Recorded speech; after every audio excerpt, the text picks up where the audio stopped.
dos temas mais atrativos é a felicidade, né? Porque, não sei, pelo menos eu penso assim, se alguém chegasse um gênio da mente, falasse, eu te concedo um desejo, eu te pedir felicidade espiritual, lógico. Porque a felicidade é completa tudo, né? Você pode ter, se materialmente falando, a pessoa pode ter poder, pode ter dinheiro, pode ter fama, mas você não tem felicidade, né? A ideia é você ser feliz. Isso é uma natureza da alma. A felicidade faz parte, né? A alma ela é considerada plena porque ela tem 3 atributos. Esses 3 atributos compõem a plenitude, que é a eternidade, a consciência e a Ananda, a felicidade, ou a bem-aventurança transcendental, né? Agora, pouca gente trata desse tema, dá atenção a esse tema como ele merece. Segundo assim, a visão filosófica, eu diria. Porque tem uma passagem que Prabhupada conta, né?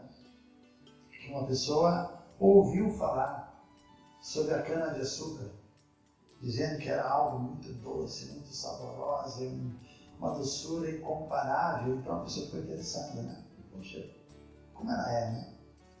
E aí a pessoa respondeu, é que nem um bambu, parecido com um bambu, assim, né? Então é dito que essa pessoa, interessada em provar a doçura da cana, passou a vida inteira mascando todo tipo de bambu que encontrava na frente. Mas não teve ideia do que é felicidade. Então o mundo fala sobre felicidade na TV, nas propagandas, o tempo todo, famílias felizes, pessoas felizes, sorrindo. A gente tem uma ideia pequena do que é felicidade. E a gente tenta encontrá-la nesse mundo, né? Nas relações, ou seja, a gente fica mascando os bambus, que são um reflexo da cana-de-açúcar. E a gente não vai encontrar a verdadeira felicidade no conceito corpóreo de vida. As Escrituras dizem, sociedade, amizade e amor mundanos, né? Não trazem felicidade. Sociedade, amizade e amor espirituais trazem a verdadeira felicidade. Então eu gosto muito de um verso do Bhagavad Gita que Krishna dá a fórmula da felicidade. Nasti buddhir ayutasya nachayutasya bhavana nacha bhavayata shantir ashantasya kutaksitam. Esse verso do capítulo 2, Krishna fala sobre 4 estágios até chegar em Sukha, né? Primeira coisa, ele diz o seguinte, yukta. Você tem que se conectar com Deus. Você tem que ter uma prática espiritual que você vai ter em comunhão com Ele, né? Porque se você estiver conectado, buddhi, você vai ter inteligência espiritual. Você diz, quem não estiver conectado não vai ter buddhi, inteligência. E quando a gente fala em inteligência, a gente fala no poder de discernir. Então eu gosto muito da relação, da conexão com a inteligência. Por quê? Por exemplo, eu vou ter que fazer um trabalho sobre um determinado tema. Eu vou lá no meu computador, olho no meu HD, nos meus arquivos, não tem quase nada sobre o tema. Sei lá, falar sobre humildade. Tem pouca coisa lá para fazer um trabalho. Mas eu me conecto. Eu entro na internet. Não tem mais limite. Tem um material infinito praticamente sobre humildade. Só o Vedabase, né, de Prabhupada, escrituras, aí eu já ampliei a possibilidade. Então o que Krishna está dizendo? Se você se conecta, você vai ter todo o conhecimento do mundo. Se você não estiver conectado, a sua experiência material é algo ridículo para você garantir, manter uma felicidade, uma vida, não é possível. Então, nasce se você não está conectado, você não vai ter inteligência. A sua inteligência não vai estar ampla, você não vai ter a capacidade de discernir. E qual a consequência disso? A sua mente vai estar fora do controle. Sem inteligência, a inteligência, no exemplo dos Upanishads, né? Sharirarata, o corpo como um carro, a inteligência é o cocheiro. A mente é as rédeas, né? Ou seja, sem cocheiro, as rédeas estão soltas. Então, sem inteligência, a mente vai estar totalmente descontrolada, vai se precipitar buscando qualquer tipo de experiência prazerosa, que a carência da alma corporificada é muito grande. O sofrimento que ela sente, ela quer prazer de qualquer jeito. E na Chabhavayata Shanti, com a mente descontrolada, não há Shanti. Ou seja, não há paz, não há tranquilidade, a pessoa não está calma internamente.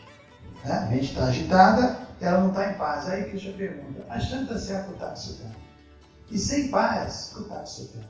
Como podemos falar de felicidade se você não está em paz? Então a pessoa, para ser feliz, antes de mais nada, ela tem que estar em paz consigo mesma.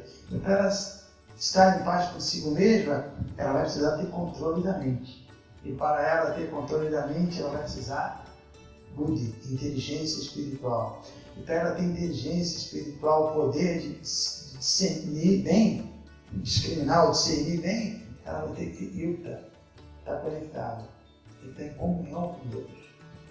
Então, essa frequência espiritual é a meta da vida. Então, ao menos que a gente entenda que não é o corpo e faça essa conexão, a felicidade está muito distante da gente. Tá? Especialmente o quesito controlar a mente. Eu costumo dizer isso.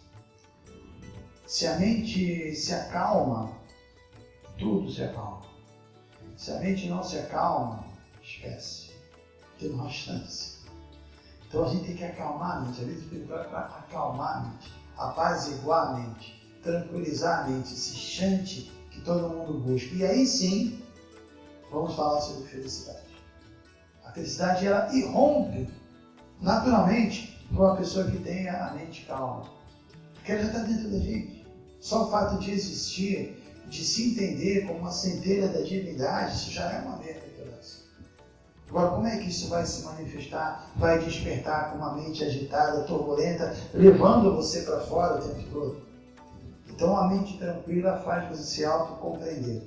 Inclusive materialmente, porque também existe um grau de felicidade que não é aquela transcendência absoluta, que é o que a gente está falando, mas aquela felicidade possível, real, mesmo dentro de uma condição ainda limitada que a gente está, que já é igualmente importante. Eu diria que, de novo, a gente cai no conceito de Karma Yoga, no sentido de você entender quem você é, entender o seu karma, no sentido de fazer as pazes com ele e seguir assim, um projeto de vida espiritual de acordo com a sua natureza. Então, até para uma pessoa se entender, ela tem que acalmar a mente. A mente é comparada a um espelho. O espelho empoeirado, você olha, o reflexo está equivocado, está distorcido. Então você tem que limpar o espelho para poder se ver. Até para a pessoa se entender materialmente o que eu gosto de fazer, qual o trabalho que eu vou executar, com quem eu vou me casar, qual é a condição material que eu vou lutar para ter. Até isso, ela precisa acalmar a mente dela. Né? Então, não há felicidade nem material, nem espiritual com a mente suja, descontrolada, agitada. Por isso que é muito importante assim, a prática espiritual, sobretudo o canto do mantra, que é o que limpa a mente. Não é à toa que o Prabhupada dizia, cante Hare Krishna, seja feliz. Cantando Hare Krishna, a mente fica calma. Com a mente calma, a felicidade irrompe e ela se sobressai por si só. Porque nós somos uma centelha da divindade. A divindade é feliz, né? Então, se você está conectado com a divindade, com a fonte de felicidade, você é feliz. Se você está conectado com a energia material e busca a felicidade da matéria, que obviamente a fonte é Deus, mas uma água que venha da fonte, ela é pura, ela é saudável, ela é potável, ela é deliciosa. A vida espiritual é beber essa água. Na vida material, a felicidade qual é? Essa mesma água já andou por vários caminhos, foi jogado várias sujeiras nela, a água está suja, você está querendo esse tipo de experiência com a água suja. A felicidade material é água suja. A felicidade espiritual é água limpa. Eu sobre a felicidade, eu tive uma experiência que eu já contei algumas vezes, engraçada, né? Que eu pensava muito nisso, que a vida espiritual é felicidade, mas alguns momentozinhos de dificuldade natural, você tem que trabalhar com alguma coisa, mas de modo geral ela é felicidade. Eu vejo assim, senão não estava há 35 anos cantando Hare Krishna, super feliz com a opção que eu fiz, né? E a vida material eu vejo como sofrimento.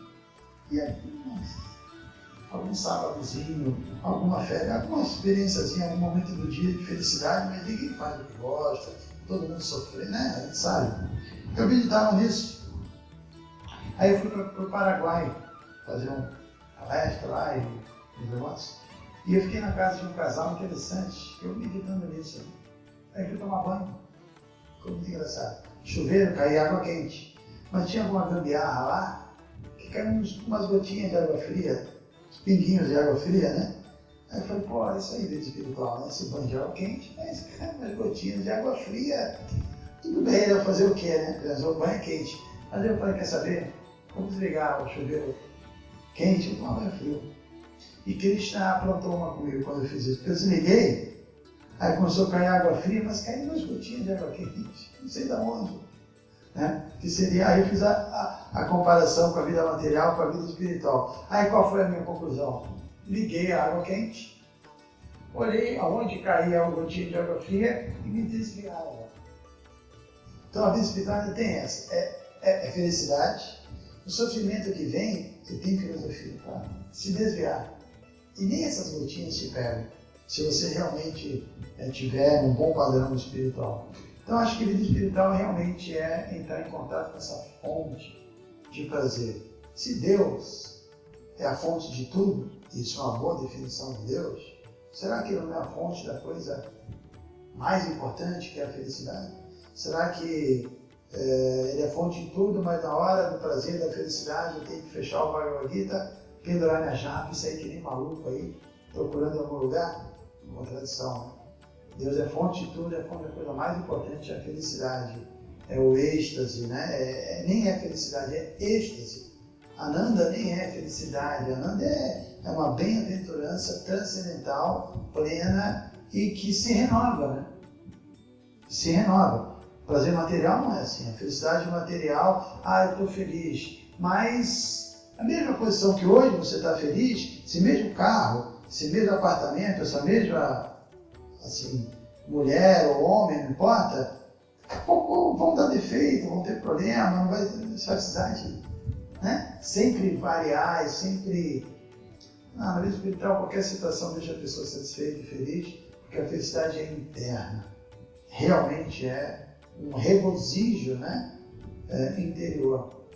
Buscar essa conexão, a inteligência vai se ampliar, você vai conseguir exercer controle na sua mente, vai acalmá-la, e aí a felicidade se torna você se torna um herdeiro legítimo da felicidade.